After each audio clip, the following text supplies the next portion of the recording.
Olá, seja bem-vindo e bem-vinda ao Psico Online Podcast. Se você ainda não me conhece, eu sou o seu anfitrião Raul de Oliveira, psicólogo aqui do Psico Online e o entrevistador oficial dos nossos episódios. Se essa é a sua primeira vez conosco, muito obrigado pela sua companhia. É um prazer compartilhar este tempo com você. Para conhecer mais o nosso projeto ou marcar uma sessão, acesse psico.online no seu navegador. Não precisa nem do .com.br, é só digitar psico.online e lá você encontra os links para todos os materiais que a gente faz, beleza? Agora, se você já nos acompanha, muito obrigado mais uma vez pela sua companhia. Envie o seu feedback, seus comentários, perguntas, críticas ou sugestões na página do podcast lá no site. Você tem um link, inclusive, para mandar áudios e participar das próximas gravações, que é uma das novidades desta nova temporada. O episódio de hoje é Saúde Mental e Feminismo no Ambiente de Trabalho. E estamos aqui com a psicóloga e psico-online Jocelene Cristina Alves. Se pintar dúvidas e se quiser falar com ela ou com outro profissional aqui do Psico Online ou participante do podcast, é só acessar o psico.online, clicar no botão Fale Conosco ou enviar um WhatsApp para o número 11 99405 2821. Repetindo, 11 99405 2821. E você também pode acessar diretamente o Instagram dela, que é @jca_psico, @jca_psico. E agora, antes de começarmos o episódio, um pedido. Escute o recado dos nossos patrocinadores. Ou se quiser colaborar conosco para manter este trabalho, acesse https://apoia.se/psicoonline tudo junto, que é um site de financiamento coletivo. E esse apoio ou esse patrocínio é super importante para a gente manter o site e o podcast. Eu vou repetir o endereço: apoia.se/psicoonline. Se tiver dúvidas, quiser vincular a sua marca, produto ou serviço ao Psico Online, um projeto que se preocupa com a qualidade de vida, saúde mental e o trabalho de psicoeducação, entre em contato via site ou WhatsApp no telefone 11 99405 2821. Enfim, é isso. Agora, não pula não, é rapidinho mesmo e já voltamos. Jocelene Cristina Alves, muito obrigado pela presença e seja muito bem-vinda ao nosso podcast de psicologia Psico.online. A ideia é trocar ideias e ajudar nossos ouvintes com informação e muito conteúdo sobre saúde mental e feminismo no ambiente de trabalho. Oi, Raul, tudo bom? Bom, eu que agradeço a oportunidade, muito obrigada por estar aqui e obrigada, claro, a todos os nossos ouvintes. É um grande prazer estar aqui, a gente falando, conversando e ampliando esse panorama que é feminismo, saúde mental e o trabalho. Exatamente, né? Até porque é um assunto que hoje a gente precisa muito falar, né? Bom, Jô, eu tenho aqui na minha primeira pergunta o seguinte: o mercado de trabalho entende o que é feminismo de fato ou apenas vai na onda? Olha, é uma pergunta bem interessante, porque assim, quando a gente pensa em feminismo, a primeira ideia que se vem à tona é que é um grande movimento de ódio e dominação mundial, tá? Essa é a ideia, a premissa que quando falamos de feminismo, ok? Então, assim, a gente ainda está construindo o panorama, a ideia, o conceito e a prática do feminismo. Então, assim, feminismo, sem mais delongas, é um movimento político, filosófico e social em que faz a defesa e igualdade de direitos entre homens e mulheres, ok? Então, a primeira parte é isso, tá? Se a gente for fazer rapidamente um esclarecimento desse imaginativo, dessa fantasia do que é o feminismo, a gente, na verdade, está falando de femismo, que é esse movimento social parecido com o feminismo, mas é o contrário do machismo. Então, feminismo é sinônimo de machismo, em que fala de uma ideologia de superioridade, né? Dessa grande nova distopia dominada por mulheres em que a gente escraviza homens, tá? Então, isso são os contrapontos de feminismo e femismo, tá? Interessante, desculpa te interromper já logo de cara, mas eu não sabia. Então quer dizer que quando a gente entra nessa briga hoje que aparece, né? Porque às vezes até arrepia. Tem gente que fala, na hora que fala feminismo, já se oriça, fala assim, ih, vai acontecer alguma coisa. Então na hora que tá acontecendo essa sensação, essa situação, a gente tá falando de um termo que é femismo. Exatamente. Em que existe, assim como o machismo, uma pregação de construção de uma sociedade em que o gênero está acima de tudo, baseada num regime autocrático, e nesse caso, matriarcal. Entendeu? O que é o regime autocrático? A gente pode dizer, porque assim, tudo que a gente fala, em qualquer situação, em qualquer contexto, isso eu sempre deixo muito bem claro, existem panoramas, contextos, viés, estruturas. Então, quando a gente fala, a gente está falando de um conceito de autoridade, né? De austeridade, que não se pode ter um outro viés. Está falando de autoritarismo mesmo. Entendeu? De certa forma. E aí existe essa empregabilidade banalizada do termo do feminismo. Entendi. Basicamente, a gente está dizendo que o feminismo, especificamente, ele auxilia a gente a entender uma concepção que as mulheres e os homens convivem e têm direitos e deveres e necessidades atendidas de forma equânime, né? Não é nem igual, é que ambos tenham as suas características preservadas. E o feminismo é quando a pessoa leva isso para outro lado e acaba distorcendo o que a gente está falando e continua trazendo essa violência que a gente tem hoje, dizendo, não, você só está mudando de lado, você está mudando de polo. Ou é machismo ou é feminismo. Você tem que escolher um time. É isso? Exatamente. Entendi. Então, eu vou voltar para a pergunta, né? O mercado de trabalho entende o que é feminismo de fato ou vai só apenas na onda de mercado? Olha, eu vou ser bem clara.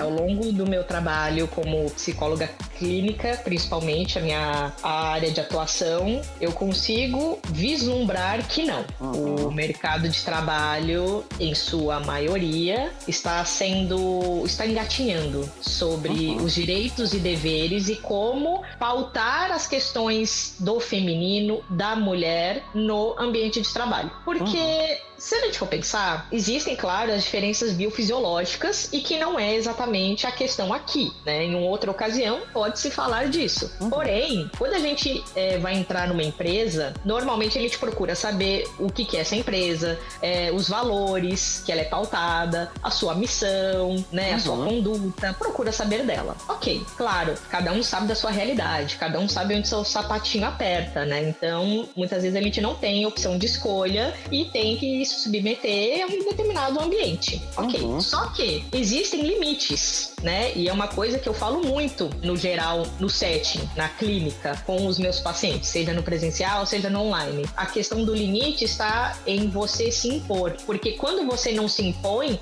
você dá direito ao outro a fazer o que quiser de você. Então, e isso está sendo cada vez mais visto, mais vislumbrado, que as mulheres, ela tem uma carga de trabalho, uma jornada dupla, tripla. Então, assim, não é só o trabalho da empresa, é também o trabalho de casa e a mulher arcar consigo mesma. Então, ela tem que estar sempre disposta, bonita, ela tem que estar apresentável, ela tem que saber o que ela está fazendo. Porém, ela saber o que ela está fazendo não é suficiente. Simplesmente não é suficiente, porque sempre vai haver algum questionamento. O que ela está fazendo está certo? Ela sabe mesmo o que ela está fazendo? Quem é ela para fazer alguma coisa? Mesmo em cargos de destaque, existe a dúvida e colocar a mulher em dúvida. E isso é uma coisa que cada vez mais vem sendo vislumbrada, né? A gente não repara mais. E aqui entra um ponto de conflito muito interessante, que é os pontos da misoginia e o sexismo. E aí é uma parte que é bem complexa, porque as pessoas confundem os dois termos e normalmente eles realmente se difundem no tratado em relação à mulher, em como ela se sente e como a mulher se relaciona com a sua equipe, com as outras mulheres também. Então, quando a gente fala de misoginia, a gente está falando de uma repulsa, de uma aversão a mulheres. É uma repulsa excessiva. Ela se dá principalmente no contato sexual. Mas, às vezes, só a ideia de ter uma mulher fazendo um determinado construto já incomoda, tá? E isso entra, sim, ou anda ao lado ou não, dependendo muito do contexto, ao sexismo, que é uma atitude, um discurso ou um comportamento de preconceito e discriminação, de que o masculino fará ou faz ou é sempre melhor e bem mais recebido, né? Melhor recebido que o feminino. Por que eu tô falando isso? Grande parte das coisas que eu ouço, né? Que eu tento acolher nas demandas, visam muito eu sou tomada por muito trabalho, ou seja, me dão muita carga de trabalho, mas quando eu vou resolver, ainda assim existe aquela coisa do vou conferir se realmente está certo, será que realmente você fez o que era para fazer? Mas você não está naqueles dias? Pode ser isso, né? Uma desatenção. Então sempre fica aquele descrédito, sempre entra aquela coisa da legitimação dessa violência velada. Então, assim, a mulher tá ali, ela tá fazendo o trabalho dela. Mas será que ela realmente está sendo acreditada em seu potencial como mulher e profissional? Sim, e olha caso, inclusive, com o que a gente estava falando no episódio anterior sobre menstruação, porque você acabou de citar, né? A gente falou bastante disso no outro episódio, que a menstruação, que é um caráter biológico, é trazida como uma determinada coisa funcional, porque no final das contas a gente está falando de trabalho e isso ele entra no estado de dizer assim, tipo, ok, por que você está assim? E cara, não tem absolutamente nada a ver. A gente começa a gerar desculpas esfarrapadas para poder manter um sistema que oprime, né? Que no final das contas ele olha para as mulheres e ainda volta naquele sistema, né? Que existia há muito tempo atrás e que fala assim, tipo, quem manda é o homem. Que é isso que a gente acaba chamando de sistema patriarcal e trazendo, dividindo por gênero. E no caso a gente, cara, eu trabalho com mulheres o tempo todo e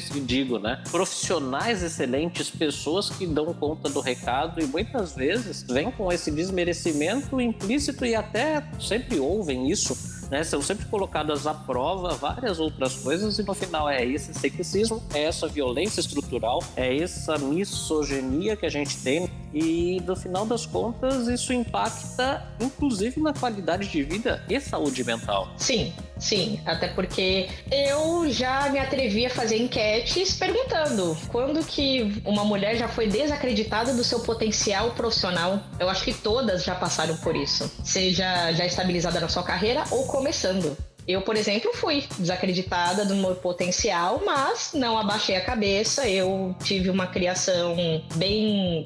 Eu não sei se a minha mãe se reconhece como feminista com essa palavra, mas nas atitudes sim, entendeu? Então, sim, eu fui em frente e vendo o que outras mulheres passam, entendendo os contextos, a gente vê que podem ter 10 mulheres falando a mesma coisa. Se tiver um homem falando o contrário, ele leva o crédito, ele ganha atenção e isso cabe não entrando nos quesitos de conduta, de valores, de moral, de visão, de missão de uma determinada empresa. E aí, isso só piora muitas vezes. Por exemplo, cada mês tem uma campanha de prevenção ou de combate a alguma coisa. Então, nós passamos agora pelo Setembro Amarelo, pelo Outubro Rosa e agora estamos ainda no Novembro Azul. Ok. E no Outubro Rosa, as empresas vestem a camisa de abraçar a causa. Óbvio, é importante, né? Senão você perde mercado. A gente tá falando de puro suco do capitalismo. Não tem como. Se você perder o seu núcleo,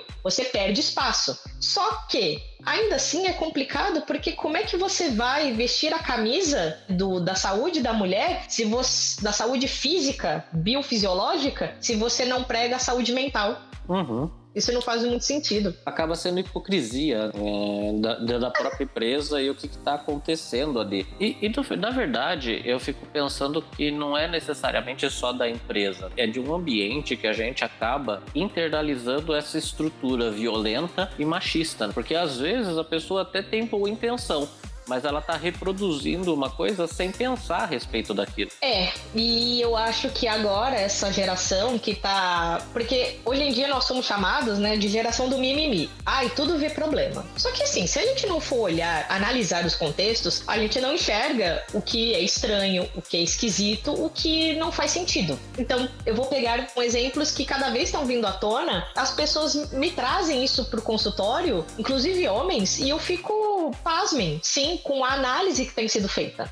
Então, assim, não sei se vão parecer exemplos bobos, mas são os exemplos que acabam chegando pra mim. Então, por exemplo, tem aquela série, né, Grey's Anatomy, tá aí há 20 anos, né, ninguém aguenta mais, mas tá aí, né, é ótima. Eu gosto, eu assisto, com certeza. Porém, ela tá se repaginando, ela tá mais atual, ela tá trazendo a violência contra a mulher, sempre trouxe, né, mas agora de umas temporadas pra cá um pouco mais escancarado. E muita gente, e durante muitos anos, a gente teve o casal da Meredith com o Derek. E só depois, hoje em dia, que você para pra assistir de novo, isso confesso que aconteceu comigo, realmente, o Derek não é aquele exemplo perfeito de marido perfeito. Ele podava a Meredith no seu potencial profissional, né? Ele colocava muitas dúvidas na carreira dela. E isso só é uma dramatização, né? Dramatização de estar no meio midiático de uma verdade. Quantas mulheres não são desacreditadas do seu potencial? E muitas empresas fazem isso. Ah, mas você fez tal coisa, tá certo? Vamos conferir? Por que conferir se você sabe que eu sou especialista em X, me pediu pra fazer esse X, e por que você está contestando? Então, não faz sentido, né? Então, assim, o mercado de trabalho tá realmente se adaptando. Por quê? Vê a representatividade. Vê como as empresas realmente são agora descritas.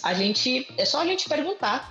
As mulheres estão perdendo o medo de falar o que elas pensam, o que elas sentem, porque elas estão começando a entender que não tem por que se calar. E o outro exemplo que eu falei que eram dois, né? Eu não assisti a série Sex and the City, ok? Porque eu não tive tempo ainda. A gente sabe, né, que é uma série já do final dos anos 90 para os anos 2000 e que traz muito estereótipo da mulher, dos gays, do mundo feminino, enfim, papapá. A questão é, no filme, acho que é no primeiro filme, não lembro, uma das personagens, ela é constantemente interrompida pelo chefe, ela é constantemente duvidada pelo chefe, pela equipe, e isso incomoda, e ela fala, eu não tenho voz. E é exatamente essa fala de 2000 e tanto, de 2020, 2010, que faz a gente voltar lá atrás na história da conquista feminista por direitos. Eu não tenho voz, eu só tenho a força de trabalho que ainda assim é suficiente, depende do contexto. Às vezes não é só quando tem a necessidade, né?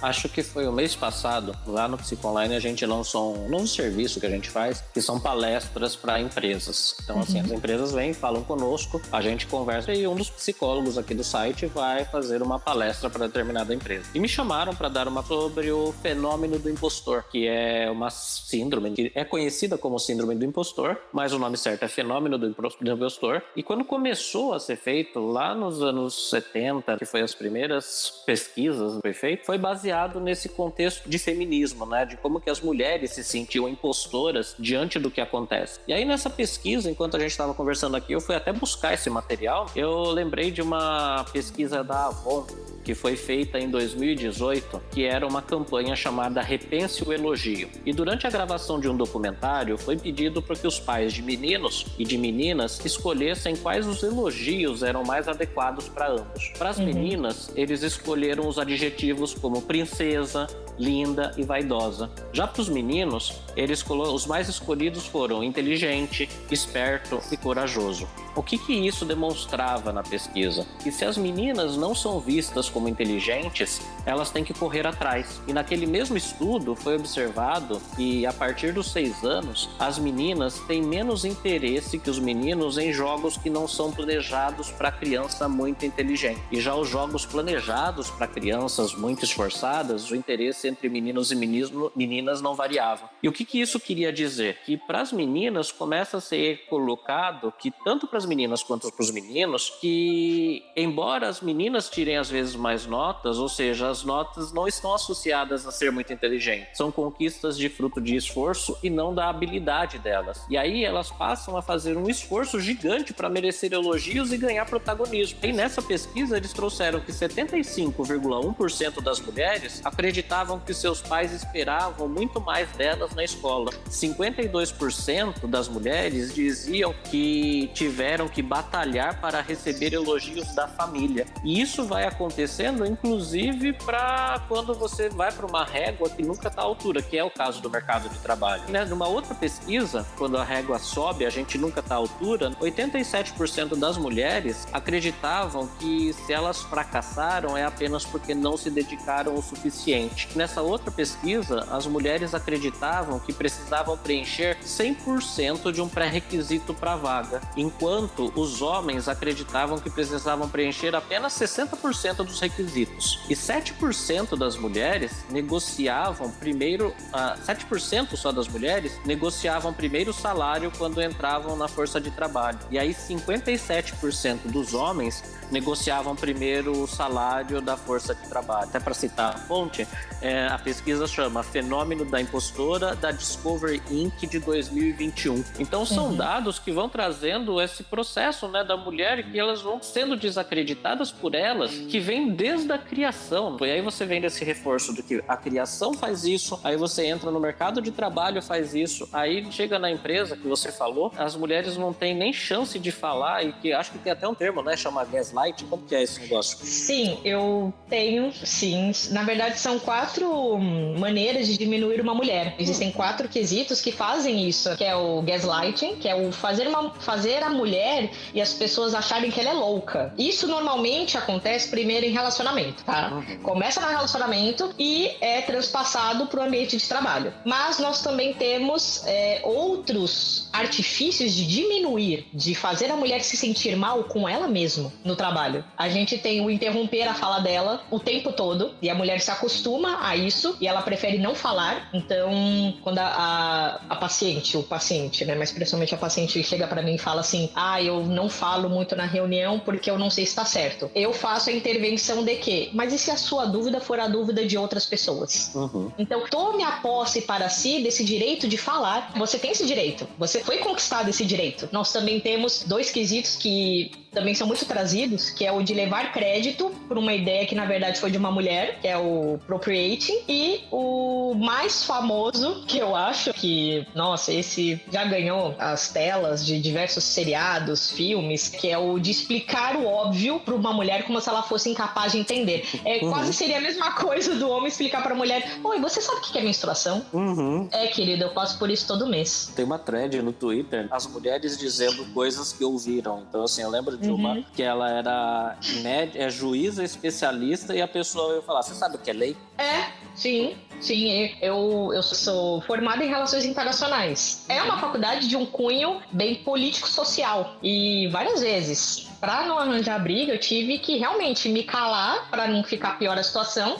Eu acho assim, todo conhecimento é válido, tá? Existem múltiplas inteligências, isso é cientificamente comprovado. Só que se você tem um conhecimento técnico e se pedem para você falar desse conhecimento técnico, poxa, por que você vai invalidar aquilo que a pessoa estudou? Então, quantas vezes eu fui invalidada do meu conhecimento técnico político porque eu sou mulher, porque eu tô de outra opinião, não importa, mas cai no mesmo viés, né? Isso, inclusive, também na psicologia. Então, mas dependendo da profissão, cai muito no: nossa, mas você tem tal profissão, né? Devia ter tal postura. A gente não ouve muitos homens falando isso para outros homens. E aí eu vou aproveitar que você está dando essa sequência, uma dica que a gente tem que reforçar sempre com os homens que estiverem ouvindo. Na hora que vocês virem acontecer alguma coisa desse tipo, intervenham. É parte do seu papel atuante hoje de trabalhar isso, de trazer essa mudança social. Ok? Você percebe, por exemplo, que um amigo está interrompendo uma colaboradora, está interrompendo uma colega de trabalho, para assim, tipo, então, dá para ouvir? Até às vezes, para poder mudar um pouco e fazer essa sequência. Tem uma thread que a gente colocou no site, né, que até as piadas machistas que tem, para como que a gente reage a uma piada machista. Assim, tipo, faz aquela cara de que eu não entendi, você pode me explicar? Sim, isso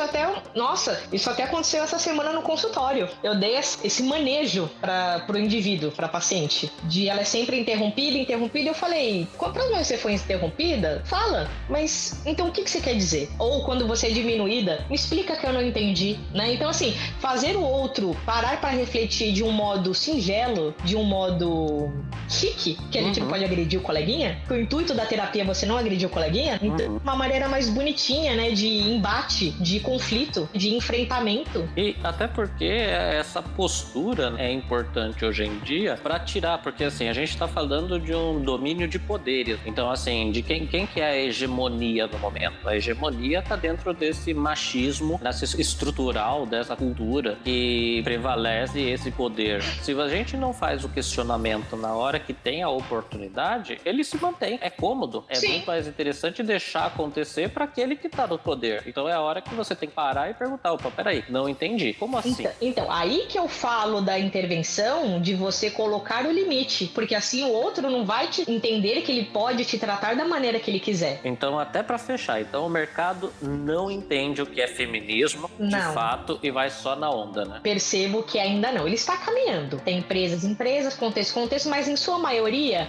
não. Concordo com você em gênero, número e grau, porque eu atendo várias pacientes mulheres e já tive cargo de liderança em outras empresas e era uma das coisas que me deixava. Eu sou fã, eu trabalho com mulheres, a psicologia é o domínio principal de mulheres e acho que tem muito ainda a caminhar para ter muita gente para perceber que, cara, tipo, a gente tá falando de competências e habilidades sociais que não tem nada a ver com gênero, né? A gente tá falando de uma empresa que, cara, vocês estudam mais às vezes do que a gente, vocês se dedicam mais, tem muita coisa que precisa ser reparada, que precisa ser vista, e quando eu falo reparada não é de forma, tá? É de percepção. Então é perceber, por exemplo, que às vezes, e até pros homens que estão ouvindo isso, né? Tem homens que a gente tá tão impregnado nessa cultura machista que às vezes a gente não percebe que tá acontecendo. E aí eu tô me colocando na posição de fala de um homem que é casado com uma psicóloga, convive com psicóloga feminista, convive com esse mundo, e muitas vezes são coisas que a gente tem que ser colocado, né? Que tem que ter uma intervenção pra gente falar, opa, peraí, eu realmente tô errado, mas eu sempre aprendi que era desse jeito. Então,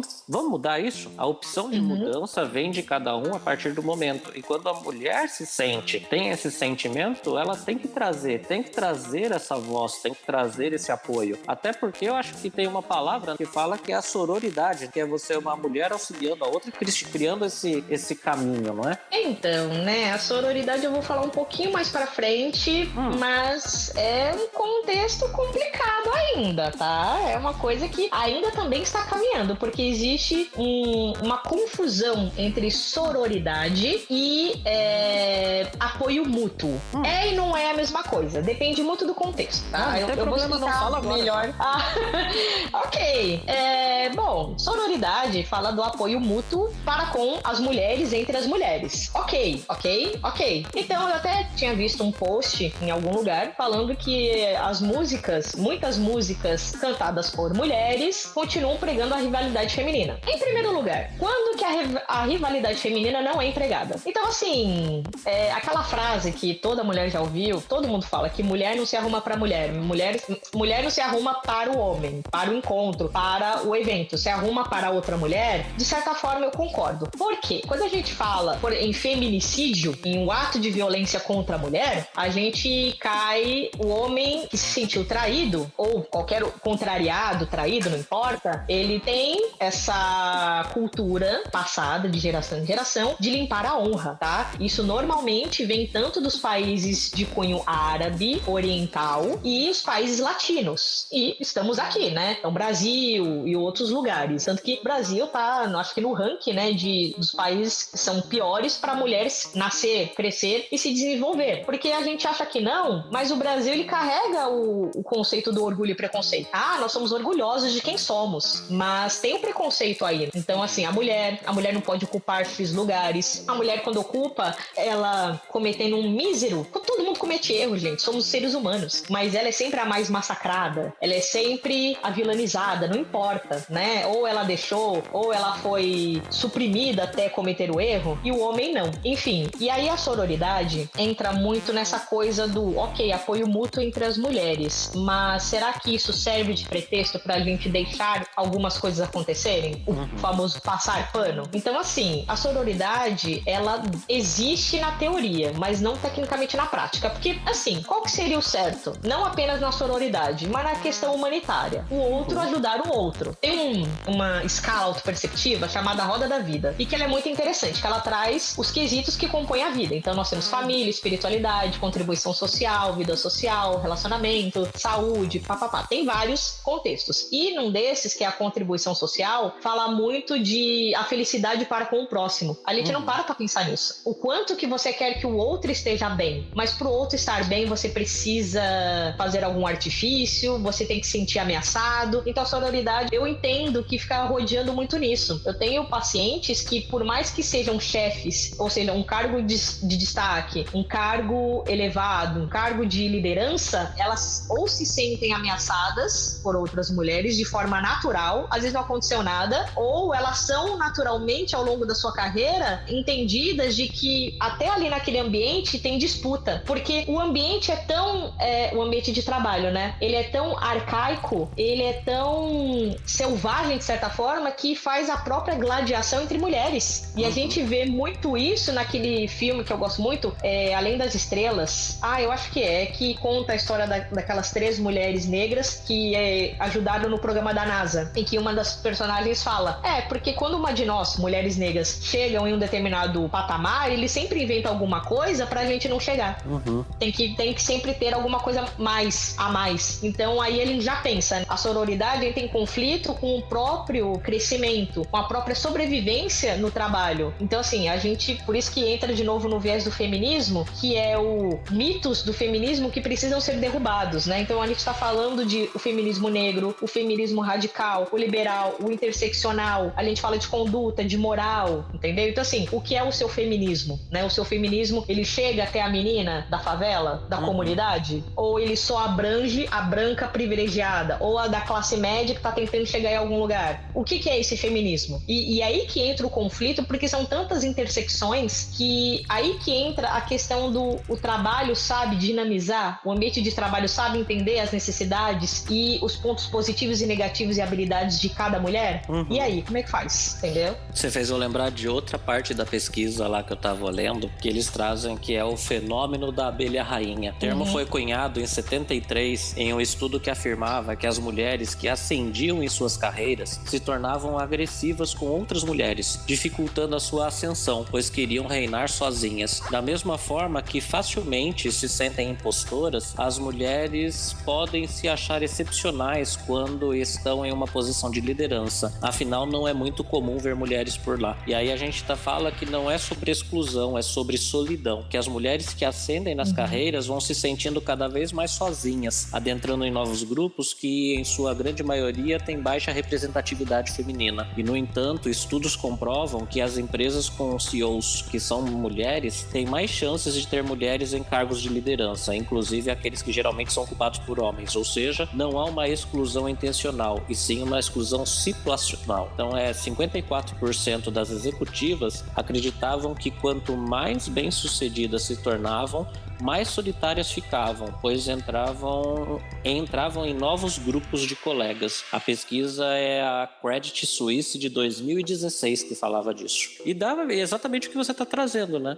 Porque você vai se especializando, você vai buscando novos caminhos. E eu sei que, nossa, para um podcast de um assunto tão sério, ela tá trazendo tanto filme, mas é o que faz chegar às mulheres, essa a representação midiática. Um belo exemplo que hoje em dia a gente entende que cabe tudo isso. Você quer entender feminismo e trabalho, saúde mental? Assiste O Diabo Veste Prada.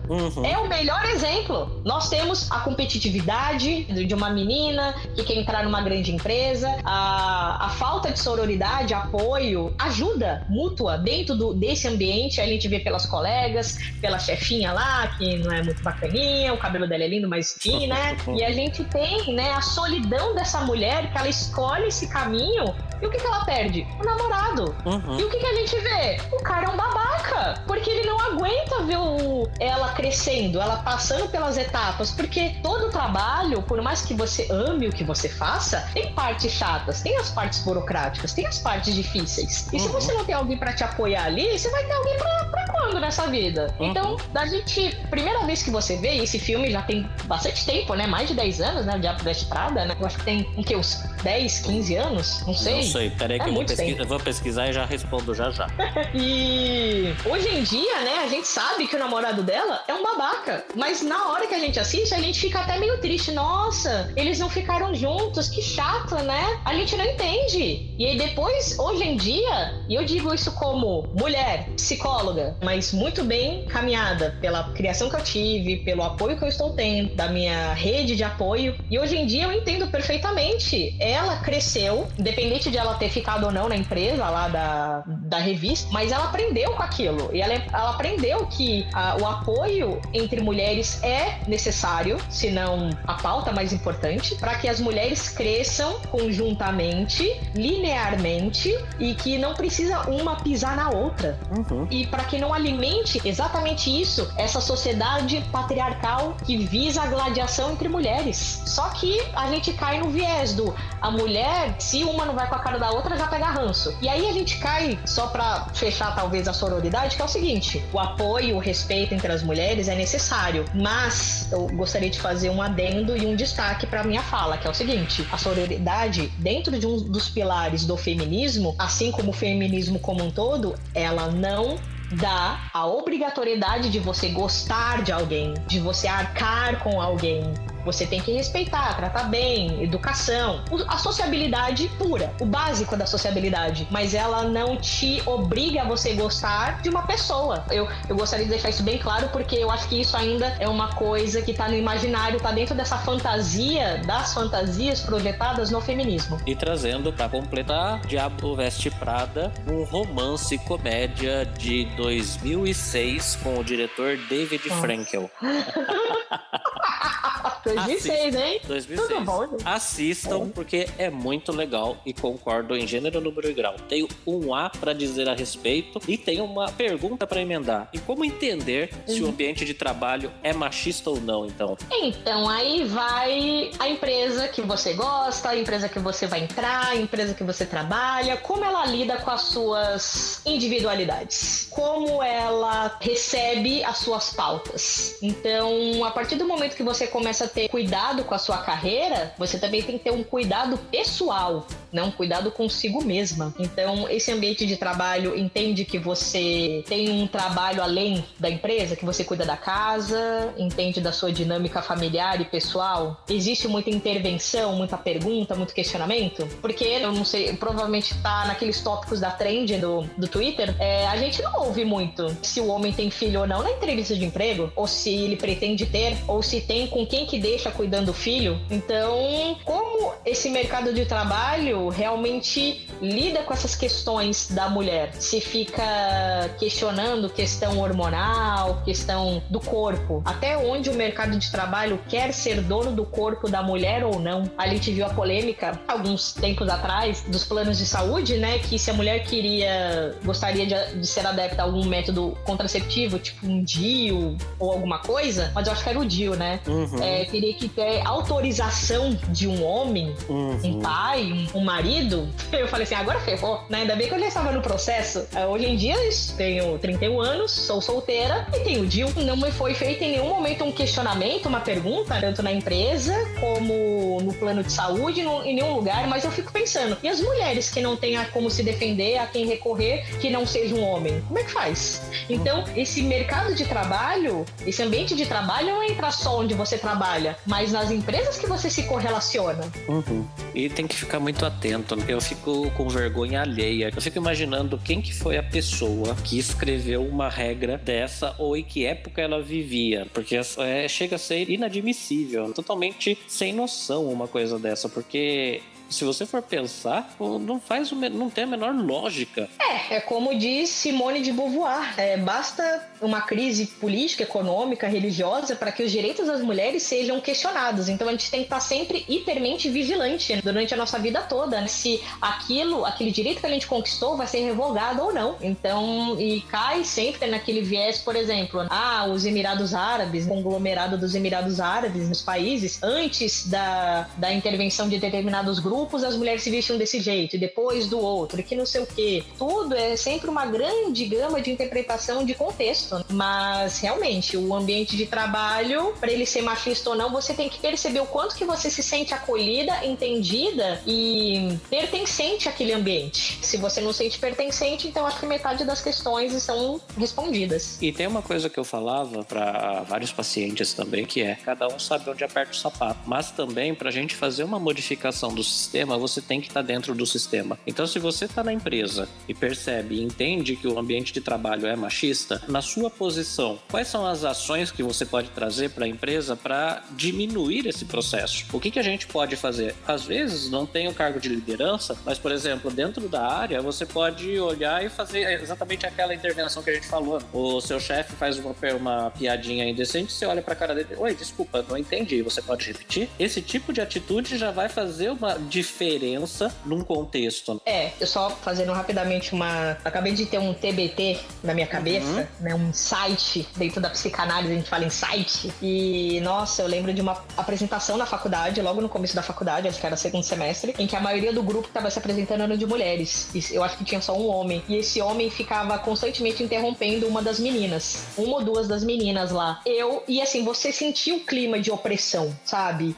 Elas não falaram nada, a professora também não, porque a gente começa a se questionar, né? Será que a gente tá sendo radical de achar que é perseguição? Mas não, ele realmente estava interrompendo toda hora. E eu não fiz, mas me deu muita vontade de levantar a mão e falar assim, dá pra você parar de interromper ela? Aí eu acho que em algum momento ela falou isso, mas teve um momento em que ele parou, porque realmente percebeu que o negócio não ficou bacana. Então sim, você tem que estar dentro do sistema para fazer intervenção. E só fazendo um adendo porque eu gosto muito de obras, então assim, para quem não leu ou queira já assistir, The Handmaid's Tale, o conto da Aya, eu acho que é uma obra-prima nesses últimos anos, que fala muito bem da revogação dos direitos das mulheres nas sociedades modernas. Perfeito. A próxima pergunta era que ia falar sobre sororidade. Então eu vou fazer, mas eu acho que a gente já até pode pular, você que me diz. A posição do poder para com as mulheres. Como entender a sororidade nesse contexto? Eu acho que a gente já falou bastante.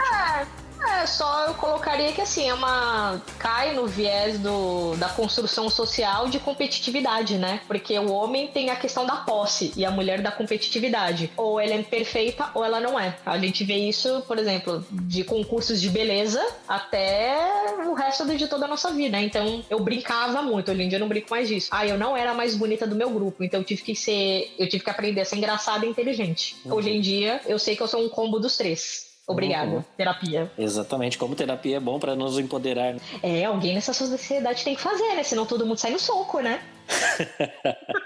Bom, e a implementação das práticas feministas com a hostilidade desse setor? O que eu tenho que fazer, afinal? Tem algumas dicas, João? Olha, quando a gente fala de implementação de prática feminista, a gente cai em educação feminista. Então aí entra num ponto delicado, que a gente teria que falar de gênero, teria que falar que não existe a diferença, como o feminismo prega, e sim fala da igualdade de direitos e deveres de homens e mulheres. Só que aí é que tá o problema. Tudo, hoje em dia, eu sinto assim, muito de acordo com o contexto, né? De acordo com a percepção, tá muito assim, no extremo, tá muito extremista. Se você coloca uma prática feminista, você tá ensinando a mulher a subjugar o homem, a dominar o homem. Não é isso. É errado o menino brincar de casinha. Por quê? Você tem medo que ele seja um bom pai? Um pai presente, pelo menos? Ou, no mínimo, a prática feminista no sentido de enfrentar as coisas. Eu vejo ao longo das pacientes, dos pacientes, dos homens também, e das histórias que eu acompanho, inclusive, talvez a minha, não sei, que nós mulheres somos obrigadas a confrontar os problemas, mas também somos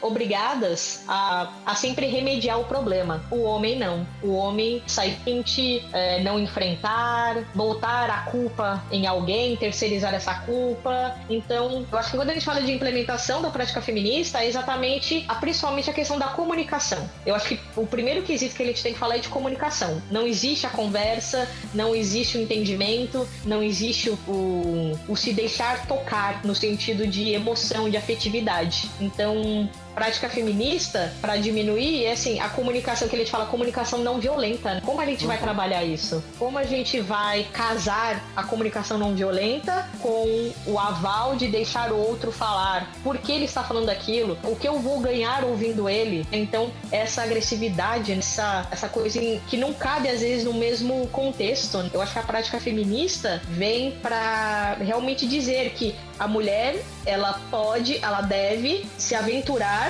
em contextos que antes não se aventurava. Então, só fazendo talvez um exemplo bobo, mas eu acho que não. O que você vê nas lojas de brinquedo para as meninas? Que cai naquilo que você falou agora há pouco, que a mulher ela não é condicionada a fazer alguma coisa muito inteligente ou muito criativa. Cai sempre muito no mecânico, da geração em geração. Casinha, boneca, coisas de casa. O homem não. Você vê um Hot Wheels, você vê um negócio de kit de química, de inteligência, de ser astronauta. Por que a Barbie não pode ser astronauta?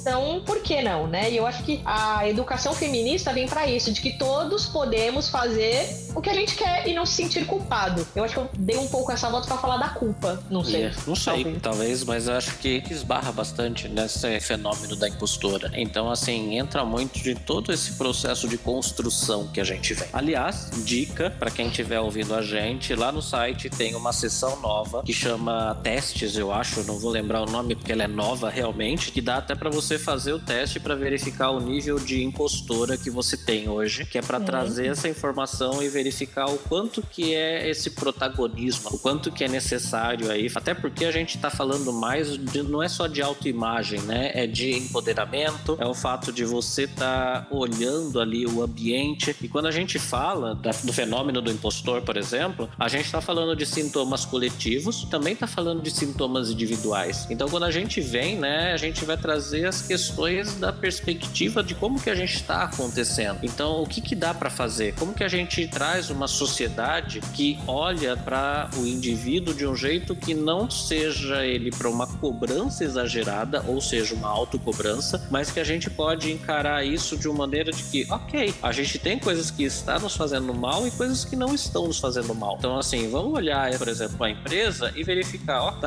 ela tá plural, ela aceita essa comunicação, existe representatividade, as mulheres têm cargo de liderança, por que não tem cargo de liderança? Por que as mulheres não estão avançando nesses cargos de liderança? Então até quem tá ali perguntar, né, por que não tá acontecendo alguma coisa? E aí questionar, e essas questões fazer essas mudanças acontecerem, né? Porque conscientemente as mulheres elas têm que olhar também para si e trazer esse processo de que, ok, não é questão de ser superior ou não, é questão de você estar fazendo uma coisa e ter os seus méritos e ter o seu reconhecimento pelo que você está fazendo. A gente está falando aí de competências que são aprendidas. Então, isso é uma coisa que eu ando trazendo muito ao longo dessas sessões, que é trabalhar a pessoa começar a olhar para as suas habilidades, reconhecê-las. Quando a gente reconhece o nosso potencial, nada nos segura, mas aí cai tudo nisso que você falou e que a gente vem falando, que assim, a sociedade continua insistindo da gente não ver o que a gente pode ou não fazer e o que a gente quer fazer. A gente parece que é muitas vezes obrigada a fazer, tem isso aqui pra fazer, você vai fazer. Porque senão você não é digna, você não é boa. Por que eu não posso correr atrás do que eu realmente quero e me afastar do meu objetivo? Mas quando um homem faz, quando ele larga tudo pra seguir o sonho dele, aí pode. Mas a mulher não. Então, dentro da empresa também validar, né? Além disso tudo que você falou, que mulheres ocupam esse cargo? Que tipo de mulheres? Que perfil que elas trazem? E essa representatividade, ela é de coração aberto, de peito aberto? Ou ela é só pra tapar um buraco, alguma coisa? Porque, por exemplo, eu lembro muito bem, quando a Maju começou a apresentar o Jornal Nacional, nossa, foi uma polêmica, nossa, que não sei o quê, mas será que ela é competente? Ela é tão competente quanto qualquer outra jornalista.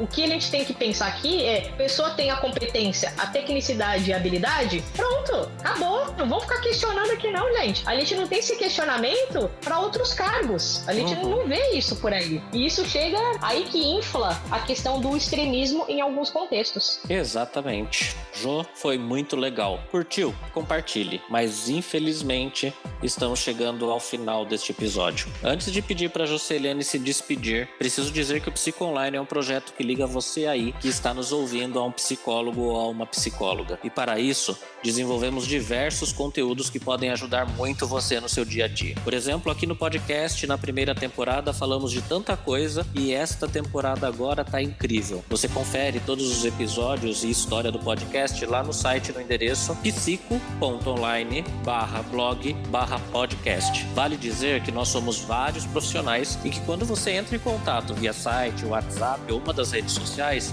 um dos nossos PCs vai fazer algumas perguntas antes de encaminhar você para uma consulta. Lembre-se também do seguinte: queremos te atender da melhor maneira. Assim, se a situação está apertada, se você tem alguma dúvida, não fica com vergonha não. Entre em contato, vamos fazer de tudo para você ser uma das pessoas que sabe bem o valor de uma excelente terapia, ok? Jô, gostou? Vamos nos despedir? Pode trazer, falar. Eu adorei, tá? Eu quero agradecer, Raul, pela oportunidade. Estou muito orgulhosa do Psico Online. Desde que eu comecei aqui, me trouxe muita experiência, muito aprendizado e principalmente me fez acreditar no meu potencial. Então eu quero agradecer pela oportunidade. Espero sim ter esclarecido sobre algumas questões e também ter feito uma pequena reflexão sobre aquilo que a gente vive e como a gente vê determinado contexto, dentro e fora dele, no nosso viés, no nosso panorama. Espero retornar para algum outro podcast em alguma outra oportunidade. Com certeza absoluta, a gente vai gravar outros, porque foi excelente, eu adorei realmente. Espero que você que está ouvindo aí também tenha adorado. Mande perguntas, mande conversas, preencha o formulário, você pode ser atendido inclusive pela Jô, pode participar com a gente, mande perguntas que a Jô responde, a gente passa para ela e encaminha, tá? E Jô, crédito seu, foi excelente, adorei de verdade, tá? Gente, é isso. Vamos nos despedir. Muito obrigado pelo seu tempo. Jô, obrigado de verdade. Quer falar mais alguma coisa? Gente, acessem o Psico Online, não tenham vergonha de fazer perguntas e só deixando um pensamento da minha mentora psicanalítica, Melanie Klein: todo aquele que come do fruto do conhecimento é expulso de algum paraíso. É isso aí, gente. Muito obrigada. É isso aí, gente. Muito obrigado. Não deixem de compartilhar e até o próximo episódio. Tchau, tchau. Valeu!